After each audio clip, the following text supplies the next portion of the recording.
What happens when one of the most iconic arcade games ever gets the LEGO treatment?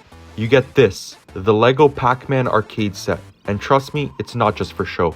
Let's dive into this nostalgic masterpiece that eats bricks like Pac-Man eats pellets. The set comes with over 2,600 pieces and brings back the magic of 80s arcades, right down to the glowing joystick and pixel-perfect ghosts. Build itself is an absolute blast, from constructing the vintage arcade cabinet to assembling those adorable micro Pac-Man and Ghost figures. It's satisfying from start to finish. But here's the real magic. The joystick actually moves Pac-Man through the maze. You can crank a handle and watch him chase Blinky, Pinky, and Clyde around in a smooth loop. It's mechanical and brilliant. And don't miss the cherry on top, literally. On top of the cabinet, you get a mini Pac-Man, Blinky, and a classic maze scene, perfect for shelf display. Whether you're a gamer, a LEGO collector, or just love a good dose of nostalgia, this set delivers. It's interactive, detailed, and let's be honest, it just looks awesome.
Smash that like button if you grew up playing Pac-Man, and hit subscribe for more LEGO content and retro throwbacks. Let me know in the comments, what other classic arcade game should LEGO build next? Thanks for watching. Now excuse me while I go chase some ghosts.